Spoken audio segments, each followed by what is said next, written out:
When someone commented about a 2021 He-Man, my mind went straight to Masters of the Universe Revelation.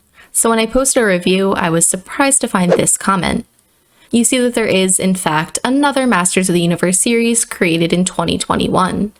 And I don't want to be a Debbie Downer, but if you're trying to hype up a He-Man series in 2021, especially if you're banking on selling the way the universe is reimagined, then doing so the same year that Kevin Smith releases his take on the franchise may not be the best move for exposure.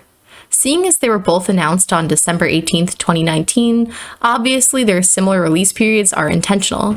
Inevitably, the series is going to be compared to, and thus overshadowed, by what is arguably the biggest release the Masters of the Universe fanbase has gotten since She-Ra and the Princesses of Power.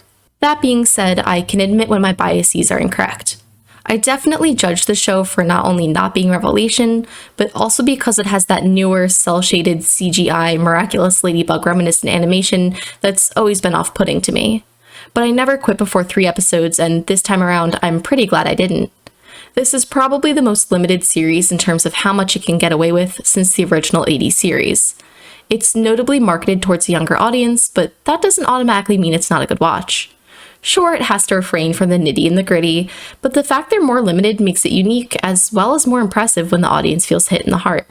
Let's start with the likes. I was initially worried they bimbified Cringer into an unnecessary and marketable Disney animal sidekick, but instead we got what is arguably the coolest iteration of He-Man's trusted ally.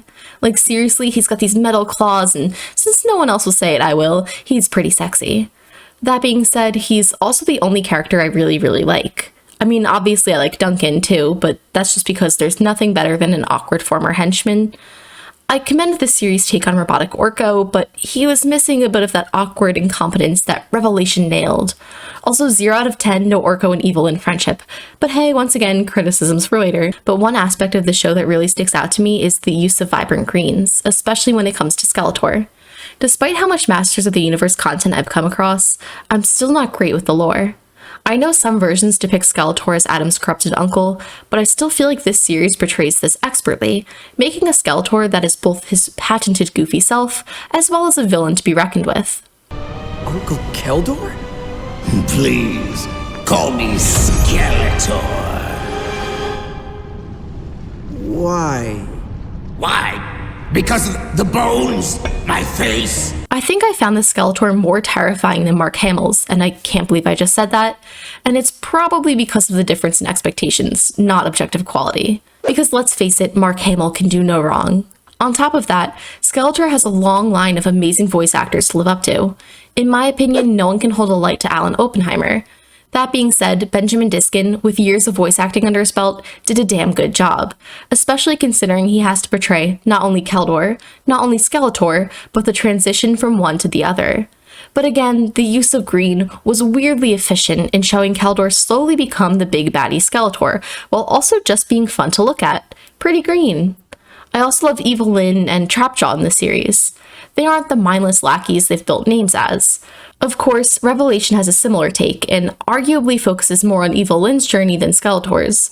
But with a snarky attitude and Grey Griffin's superb voice acting, this was absolutely a memorable Evil-Lyn. And I know Grey Griffin is built for this type of role, but it doesn't make her performance deserve any less praise. Roger Craig Smith's work for Trapjaw is also really good. It's always fun to see Skeletor's henchies think outside of Skeletor's ideology, or even betray him. 2021 was the year for that, apparently. Another compliment I have for the show, and I'm not sure if this is a majority take, but the fact they have Power Ranger-style power-ups for the squad and not only Adam is a fun take on the power of Grayskull. After the 4th or 5th Prince Adam, you need to start setting yourself apart from the rest. That is, if you feel the need to have this many reboots in a franchise at all. But if we think of Adam's transformation as that of a magic girl, because it kind of is, then it makes perfect sense that this is a group thing. But I still like that Adam is the only super buff one because it still gives him a little something as the He-Man. I love this take on Man-at-Arms, love this take on Teela, but by the end of the series, I wasn't really feeling attached to Crass, or Ram-Mam, which took me forever to correlate with Ram-Man. Fun idea, just didn't feel too emotionally connected to her, or honestly, this Adam. By far the best part of the show is the opening song.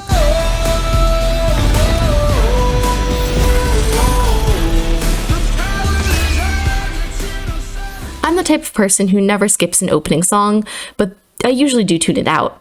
This opening, however, had me hooked from the very first episode. The song slaps, it highlights the action, and I feel pumped up and ready to watch He-Man.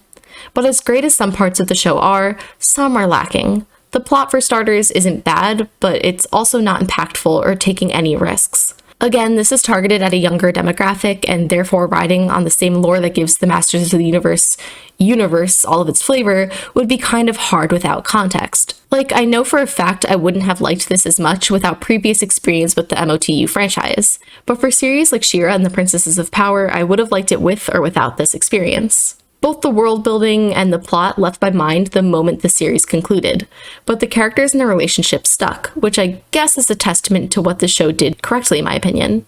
In the end, the series felt almost too far removed from He-Man, which could have been a me problem, that's fine, but it ended up feeling like most other shows with this art style and tone. Overall, I would say it's worth the watch considering it's only 10 episodes, but if I had to compare it to Revelation, I'm basic and I like Revelation better.